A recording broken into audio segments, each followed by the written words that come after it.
105,8 Radio Sip FM, inspirasi keluarga Anda. Hadir penuh dengan cinta, bahagia bersama Radio Sip FM. Bismillahirrahmanirrahim. Assalamualaikum warahmatullahi wabarakatuh. 105,8 Radio Sip FM, inspirasi keluarga Anda. Selamat malam keluarga Sip dimana saja berada. Mudah-mudahan selalu dalam lindungan Allah Subhanahu Wa Taala. Amin amin ya rabbal alamin. Kembali lagi nih kita bertemu dalam spesial program dakwah tuna yang setiap hari Seninnya kita akan melakukan kajian kitab fikih zakat infak sedekah dan wakaf atau ziswah bersama Ustadz Haji Kamil Rizal SMA. Dan dipandu oleh sahabat Serena Famil Fatih dari jam 20.30 hingga 21.30. Selain di frekuensi 105,8, Anda juga dapat mendengarkan kita melalui live streaming di sipfm.com. Dan selain itu juga dapat mendengarkan kita di TikTok kita di Sip FM yang lagi live sekarang. Atau juga bisa komen ya. Juga nantinya bisa di komen di Instagram kita di Sip FM, kemudian juga di TikTok kita. Dan juga di live streaming di sipfm.com, kemudian juga tayangan videonya nanti bakal tayang di YouTube Sip Media. Untuk keluarga Sip yang bertanya nantinya bisa juga atensi di 0812 6457 9612. Dan kita sapa dulu Ustaznya. Assalamualaikum Ustaz.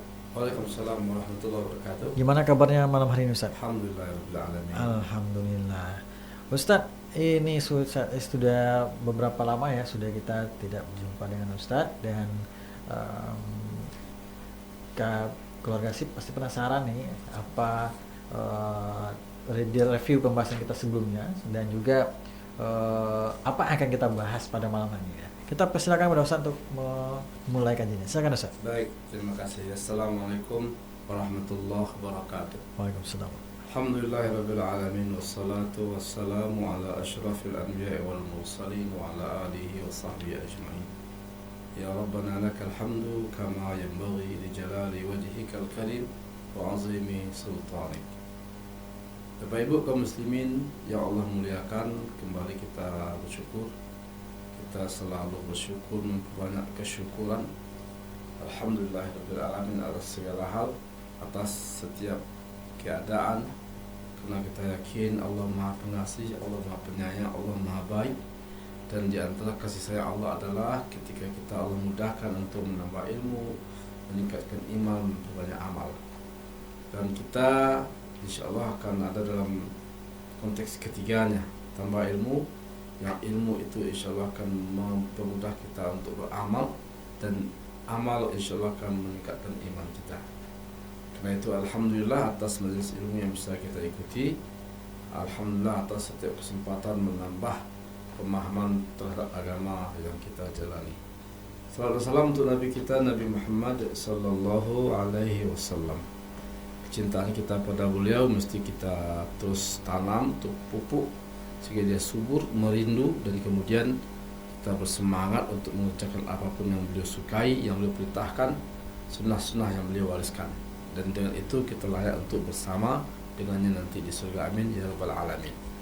Pada pertemuan yang lalu kita sudah membahas tentang zakat emas dan perak, bagaimana dalam Al-Quran dan dalam hadis tegas dinyatakan bahwa orang-orang yang memiliki emas dan perak kemudian tidak mengeluarkan zakatnya, maka ia akan diazab dengan emas dan perak yang ia kumpulkan itu. Kita sudah bahas bahwa emas dan perak itu akan dipanaskan di neraka, lalu kemudian disetrikakan di lambung, di punggung, dan di jidatnya.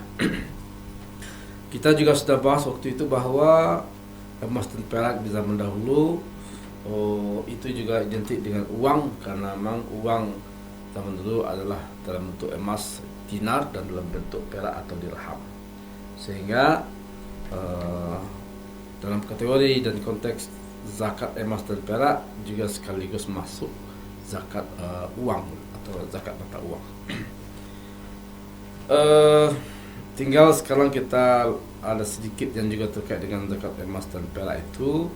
Bagaimana jika emas dan perak itu bukan uang dan mata alat tukar, tetapi dia emas dan perak tapi dalam bentuk perkakas rumah tangga. Sama halnya dengan bagaimana jika itu adalah perhiasan yang melekat pada wanita, bentuknya emas dan perak, apakah itu juga dikenakan zakat? Itu yang akan kita bahas beberapa waktu ke depan. Pertama yang ingin kita sampaikan adalah bahwa tidak ada perbedaan yang signifikan di kalangan para ulama bahwa sesuatu yang terbuat dari emas dan haram mempergunakannya, maka itu wajib dizakatkan. Maka piring dari emas, gelas dari emas, bejana dari emas itu tidak boleh, karena di situ ada unsur berlebih-lebihan, unsur kemubaziran dan segala macam. Nah, dia tidak boleh, karena itu dia mesti dikeluarkan zakatnya sampai benda itu kemudian kita singkirkan dalam bentuk kita jual dan segala macam. Berarti benda-benda itu dizakatkan juga sebagai upaya untuk akhirnya kita melepas benda itu, menjualnya sehingga tidak lagi kita pergunakan. Sama halnya juga dengan jika emas dan perak itu dijadikan perhiasan tapi pada laki-laki. Nah, kalau laki-laki tidak diperbolehkan untuk memakai benda-benda yang berasal dari emas. Apakah bentuknya cincin, apakah bentuknya gelang, apakah bentuknya kalung, atau bentuknya itu adalah jam tangan atau ikat pinggang. Nah, kalau laki-laki diharamkan, karena laki-laki itu diharamkan memakai emas dan sutra. Kalau perak boleh. Jadi, nah kalau seandainya perhiasan itu ada pada laki-laki dan berasal dari emas, berarti haram. Maka dia diharamkan memakainya, tapi tetap dikenakan zakat atas benda itu. Dan ulama relatif tidak berbeda dalam bab ini, bahwa emas dan perak jika digunakan untuk hal-hal yang diharamkan, walaupun dia aslinya halal ya, pendapatan yang halal, dari penghasilan yang ya mungkin insya Allah syar'i, apakah jual beli atau hadiah atau warisan, tapi penggunaannya dia enggak benar. Apa itu? Digunakan untuk membeli piring, gelas, atau untuk laki-laki, untuk perhiasan laki-laki, atau jam tangan laki-laki, atau ikat pinggang segala macam, maka bendanya tidak haram, penggunaannya saja yang salah. Maka bendanya tetap dikenakan kewajiban zakat dari benda-benda yang digunakan untuk perhiasan itu. Adapun perbedaan ulama hanya pada bagaimana jika emas itu dijadikan perhiasan untuk wanita. Wanita kan tidak diharamkan emas dan pakaian sutra. Nah, di sini baru nanti ada perbedaan pendapat di kalangan ulama, apakah dikeluarkan zakatnya dan kalau iya berapa. Kalau tidak kenapa? Di sini ada perbedaan pendapat nanti yang kita akan ulas sebahagiannya. Jadi emas dan perak jika dikenakan oleh wanita, menurut Imam Yusuf Al-Qaradawi, kita sudah bahas di kitab zakat, maka tidak ada satupun nas yang sharih, yang jelas, yang mewajibkan zakat atas emas dan perak yang sudah menjadi perhiasan, menjadi pakaian. Jika dipakai namanya, dipakai menjadi pakaian wanita. Kalau laki-laki karena tidak boleh dipakai dan dijadikan perhiasan, maka dikenakan zakat. Tapi kalau wanita karena dia dibolehkan memakai perhiasan yang berasal dari emas, nah apakah pakaian ini atau perhiasan yang dipakai ini juga dikenakan zakat? Nah, di sini ulama berbeda pendapat. Tetapi dikatakan tidak ada satupun nas Ini pendapat Yusuf Al-Qaradawi ya. Tidak ada satupun nas yang jelas, tegas yang mewajibkan zakat atau melarang. Artinya nas yang melarang juga nggak ada yang tegas ya. Nas yang mewajibkan juga nggak ada. Cuma ada hadis-hadis yang riwayatnya dipermasalahkan dan kandungan juga tidak disepakati. Pertama, bagi ulama yang menyatakan tetap dikeluarkan zakatnya itu, mereka menggunakan dalil begini. Dalilnya apa? Keumuman dari firman Allah. Bahwa Allah berfirman, "A'udzubillahi minasyaitonirrajim. Bismillahirrahmanirrahim. Wallazina yaknizuna az-zahaba wal fiddata wa la yunfiquna fi sabilillah fabashshirhum bi'adzabin alim."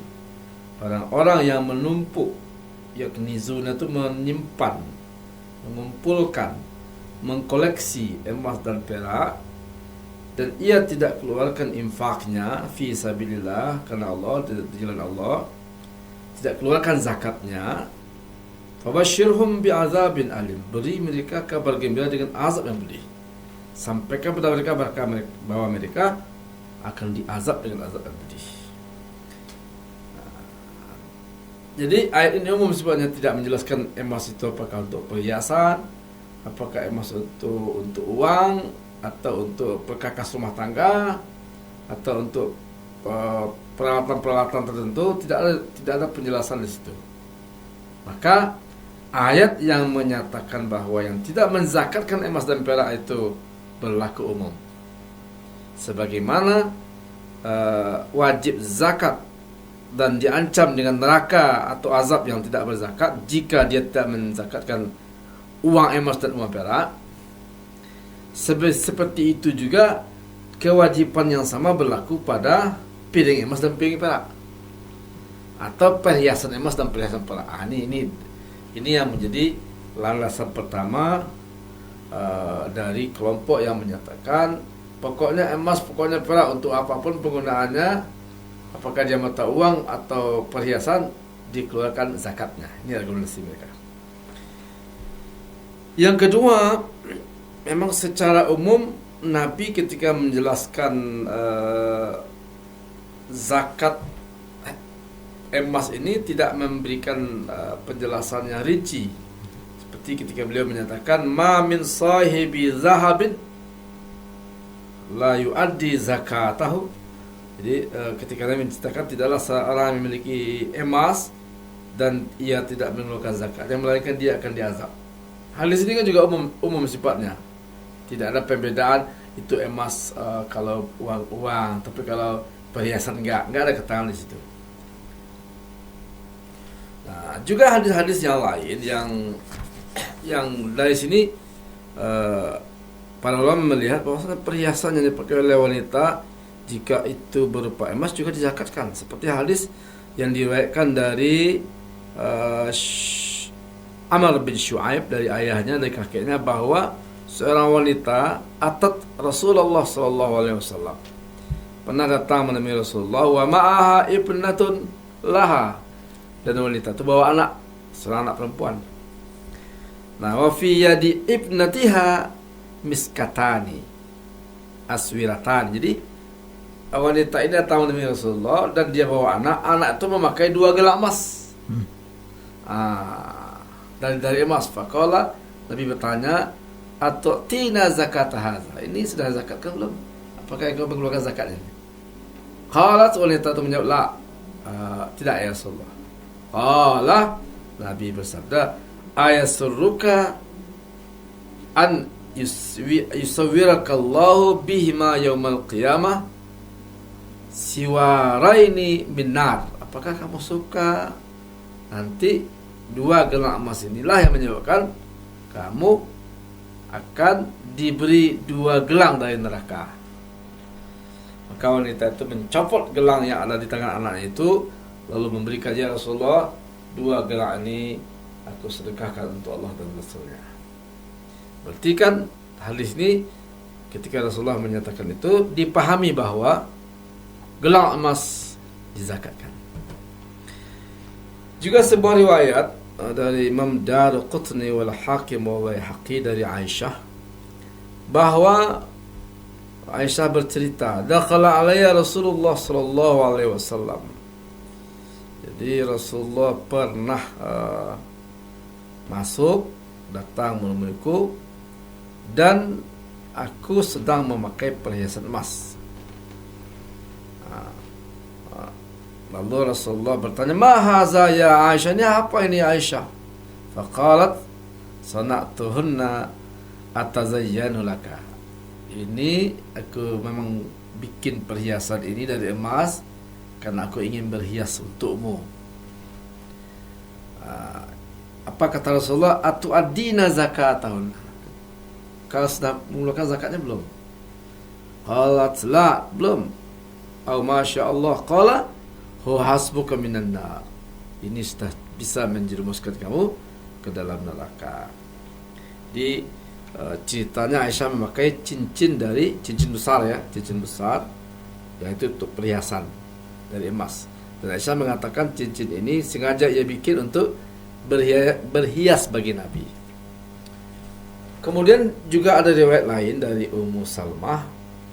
Dia mengatakan kuntu albasu awdahan min zahab. Aku juga pernah memakai perhiasan dari emas. Aku berkata, "Ya Rasulullah, aknazuhu, apakah dia termasuk kanzun juga, simpanan yang wajib dizakatkan juga?" Qala ma balagha an tu'addi zakatahu fazaki falaysa bikanzin. Apa yang sudah kau zakatkan tidak termasuk dalam kategori simpanan yang diharamkan.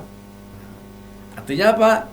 Ada isyarat zakatkan agar tak terkena ayat yang tadi dikhawatirkan tuh, orang-orang yang mengumpulkan emas dan perak tidak menzakatkan maka dia diazab dengan azab pedih. Dan begitu juga hadis-hadis yang lain, dan inilah yang kemudian membuat mereka menyimpulkan bahwa pokoknya emas apakah untuk keperluan alat tukar atau untuk perkakas rumah tangga atau perhiasan wanita, maka dia dikeluarkan zakatnya. Ini pendapat yang pertama. Nah, kelompok yang kedua menyatakan emas dan perak itu tidak dizakatkan kalau dia menjadi perhiasan. Apa argumentasinya? Pertama, lam yarid biha dalilun syar'i sahih. Jadi tidak ada satupun dalil yang sahih yang melarang. Dari mana dasarnya? Di kelompok yang kedua ini menyatakan enggak, kalau emas itu sudah dijadikan perhiasan, apakah gelang, apakah cincin, apakah kalung, maka enggak ada lagi zakatnya. Tidak ada dalil yang menyatakan itu. Yang kedua argumentasinya, zakat itu diantara persyaratannya kan adalah jika kekayaan itu tumbuh dan berkembang. Maka uang itu tumbuh dan berkembang. Kalau diperdagangkan dia tumbuh dan berkembang. Binatang ternak itu beranak pinak, tumbuh-tumbuhan itu tumbuh dan berkembang. Nah, kalau pakaian atau perhiasan ini kan dia nggak tumbuh ya, dia dipakai. Dia tidak ada kemungkinan berkembangnya kecuali kalau dijual, dia dipakai. Jadi tidak terpenuhi syarat tumbuh. Hartanya tidak tumbuh karena dia dipakai, menjadi pakaian. Bagaimana mobil kalau dipakai, rumah kalau dipakai, dia tidak tumbuh dia. Tapi kalau diperdagangkan dia tumbuh dia. Nah, emas ini kan sudah jadi perhiasan, sudah jadi pakaian. Selama dia jadi pakaian, maka dia tidak akan berkembang, dia stagnan, dia tidak tumbuh, dia tidak menghasilkan keuntungan. Nah, berarti emas yang digunakan untuk perhiasan ini tidak memenuhi unsur wajib zakat. Apa unsur yang tidak ada pada emas dan perak yang menjadi perhiasan? Tumbuh dan berkembang. Kan harta zakat itu tumbuh ya. Dia nggak tumbuh aja, segitu-segitu aja. Lalu dalil mereka yang ketiga adalah banyak para sahabat mengatakan masoha min an iddati minas sahabah radhiyallahu anhum min adami wujubi zakah fi. Ada banyak sahabat yang menyatakan tidak wajib zakat dari perhiasan yang berasal dari emas. Yang luar biasa, kelompok ini bahkan menyatakan sebuah hadis dari Aisyah, zaujun Nabi SAW, bahwasanya Aisyah itu pernah mengiringi banati akhiha yatama fi hijriha. Jadi pernah ada anak-anak yatim yang hidup bersama Aisyah, yalbasnal huli fala tukhraj an hullihin zakah. Di Aisyah itu banyak anak asuh, anak kakaknya atau anak-anak yatim. Itu mereka pada pakai emas, perhiasan emas. Dan tidak ada riwayat menyatakan Aisyah mengeluarkan zakat. Juga ada riwayat dari Abdullah bin Umar, kana yuhalla banati, memberi anaknya perhiasan, wa jawarihi az-zahab, bahkan memberi perhiasan dari emas, thumma la yukhrij an hullihin zakah. Tidak ada riwayat yang menyatakan mereka mengeluarkan zakatnya. Dan riwayat seperti ini diceritakan banyak sekali. Bahkan Abi Zubair an Jabir sahabat mulia juga berkata, la zakata fil huli, tidak ada zakat pada perhiasan. Qultu innahu yakunu fihi alfa dinar. Tapi ada yang memakai perhiasan itu 1000 dinar. Lalu apa kata Jabir? Yulbas, dipakainya? Iya. Inna zalika la kasira, kalau itu banyak kali. Kalau sampai ada perhiasan 1000 dinar itu banyak kali. Berarti apa yang terkandung di sini? Kalau hanya untuk perhiasan emas nggak sebanyak itu. Tapi kalau melebihi jumlahnya sampai 1000 dinar, apa yang dikatakan? Berarti ini tidak semata-mata perhiasan. Karena nggak lazim orang pakai emas banyak itu. Berarti ada unsur apa di situ? Pertama, unsur berlebihan. Jadi kalau harta digunakan berlebihan kena zakat. Supaya apa? Supaya unsur berlebihannya menjadi hilang. Atau unsur yang kedua, berarti kemungkinan besar perhiasan ini tidak hanya untuk perhiasan. Ada dugaan dia menggunakannya untuk menyimpan. Jadi ada orang nyimpan ada uangnya dalam bentuk emas, beli kalung, beli ini. Yang dipakai nggak banyak juga. Ada satu kotak perhiasan emasnya yang dipakai paling 1 atau 2. Berarti emas dan perak yang ia beli dalam bentuk perhiasan ada unsur menabung atau menyimpan dalam bentuk emas itu. Nah, berarti kalau begitu dia tidak semata-mata perhiasan, tapi sudah masuk kepada koleksi, tabungan, atau bisa jadi investasi. Nah, dari sisi ini maka terkena zakat. Juga ada riwayat juga dari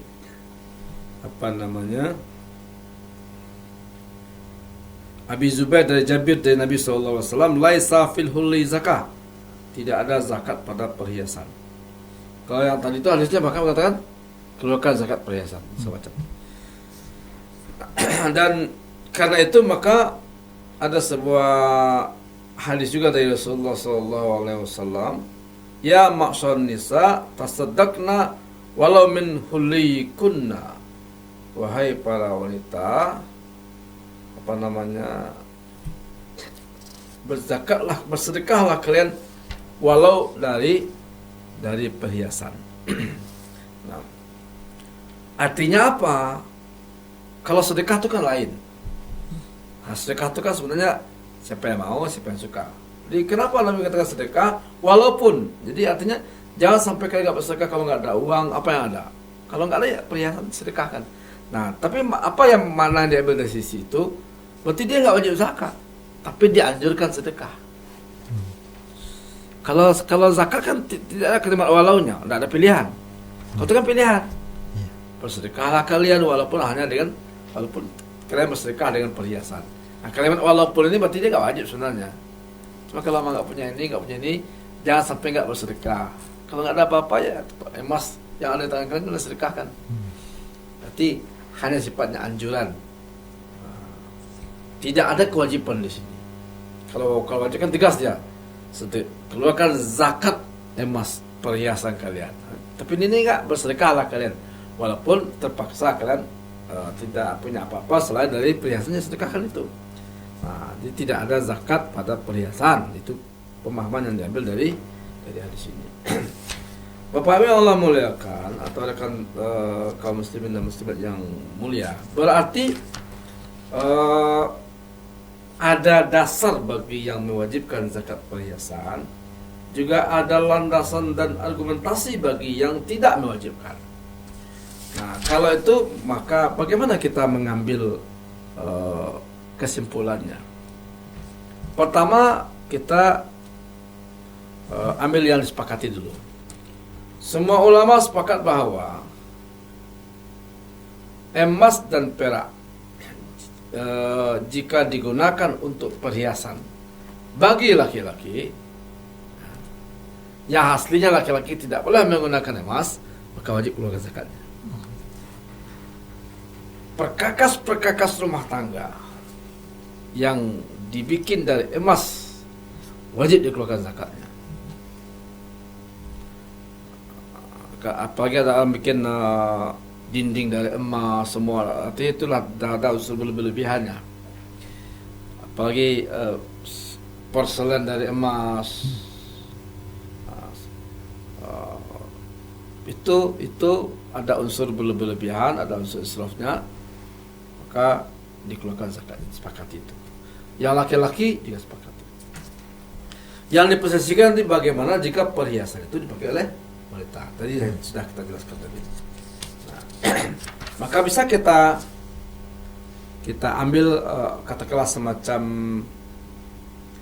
pemahaman bahwa kalau begitu maka baik yang mengharamkan, baik yang mewajibkan zakat perhiasan dari emas atau yang tidak mewajibkan sama-sama punya argumentasi. Nah, cuma hadis-hadis yang dipakai oleh kedua pihak ini nanti akan ada perbedaan. Bab ini hadisnya kuat atau tidak, cukup kuat nggak dijadikan dalil. Ini yang jadi perselisihan. Kesimpulannya apa? Tidak ada satu hadis sahih yang sahih ya. Dia banyak hadisnya, tapi tidak ada sahih yang bisa dijadikan landasan. Yang makna dari hadis sahih itu adalah mewajibkan zakat perhiasan, tidak ada. Nah, sehingga wajar jika kita temukan pendapat para fuqaha dalam bab ini juga tidak seragam. Nah, karena itu kita ambil beberapa kesimpulan dari yang sudah kita bahas. Pertama, mattakhadha minal huli kanzan fa fihi zakah. Jika ada orang yang punya emas sebagai perhiasan, dia huli, dia aslinya perhiasan, tapi kanzan dia niatkan untuk menabung, atau dia niatkan untuk berinvestasi. Nah, jadi emasnya sangat banyak, bentuknya kalung, gelang, cincin. Memang dia merasa lebih aman menyimpan uangnya dalam bentuk benda-benda itu. Ya, mungkin tabungan hari tua, nanti kalau anaknya menikah, dijual emas itu jadi modal. Nah, disimpan dalam bentuk emas-emas ini.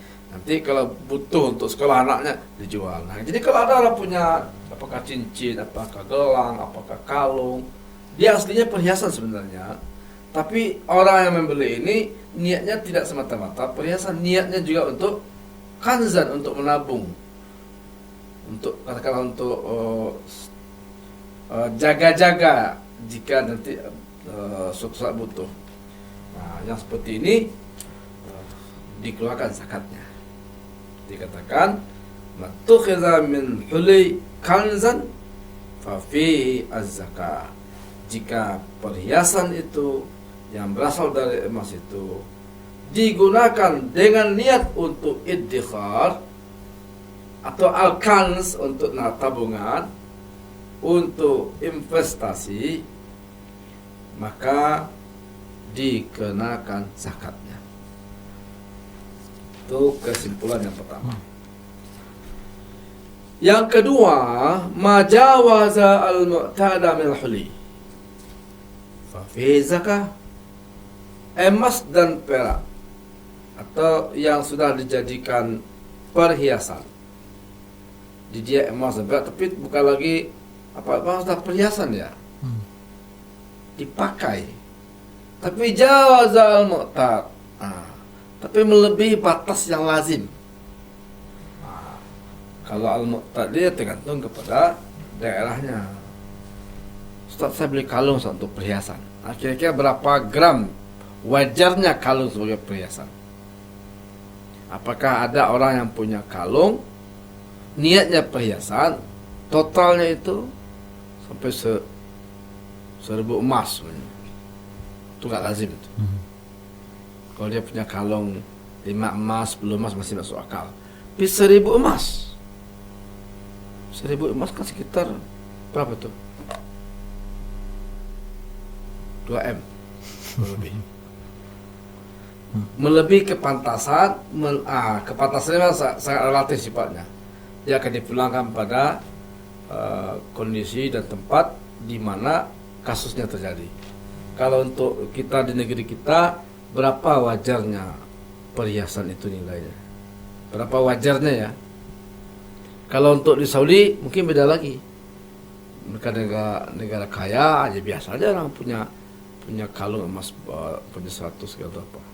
Tapi intinya adalah jika emas dan perak itu sudah berlebih-lebihan, tidak lagi wajar nilainya, tidak lagi biasa orang memakai yang kayak gitu. Sekeliling pinggangnya ikat pinggang emas besar-besar, terus kalungnya juga besar-besar.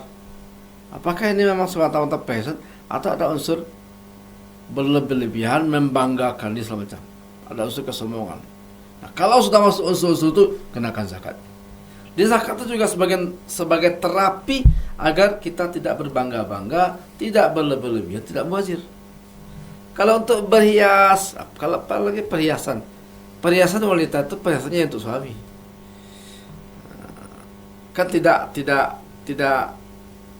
logis juga. Di rumah dia nggak pakai kalung, mau keluar rumah pakai kalung besar-besar. Berarti dia berhias untuk siapa kamu itu? Yang begitu-begitu biasanya dikembalikan kepada kebiasaan. Berapa biasanya emas jika dalam bentuk kalung yang dipakai oleh seorang wanita? Tapi majawaza al-mu'tad min al-huli fa fihi zakat. Jika perhiasan itu melebihi batas kewajaran, batas al-ma'ruf, kebiasaan suatu daerah, maka sudah ada unsur berlebihan, sudah ada unsur kesombongan. Sebenarnya tidak lagi dipakai untuk kepentingan menyenangkan hati suami atau memperindah, tapi untuk berbangga-bangga mungkin di sosialita dan segala macam, maka itu dikenakan zakat. Karena aslinya memang Islam tidak mentolerir walau kita mampu untuk kemudian berlebih-lebihan, untuk mubazir, untuk berbangga-bangga, apalagi ada unsur kesombongan. Nah, diterapi dengan cara apa? Keluarkan zakatnya.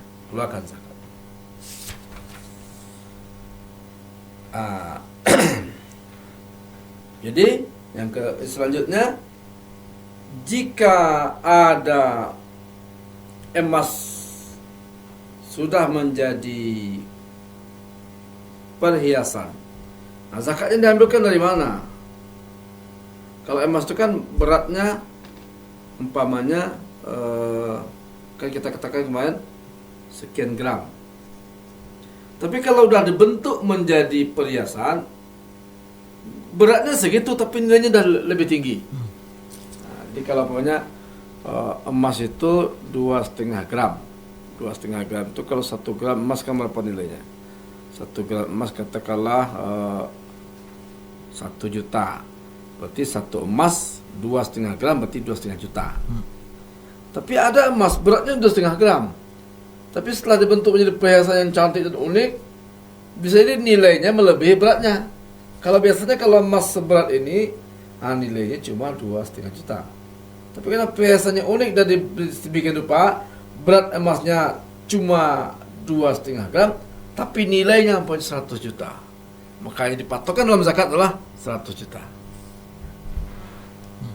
Gitu ya. Ketika emas saja nilainya, pokoknya emas batangan itu dia ada 3 emas. Kalau 3 emas berarti nilainya sekitar 7,5 juta. 3 emas.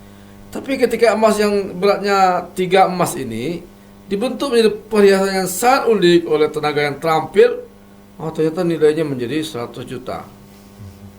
Nilai jualnya ya, setelah dibentuk ini. Nilai asli emasnya berapa tadi? 7,5 juta. Karena beratnya cuma 7,5 gram.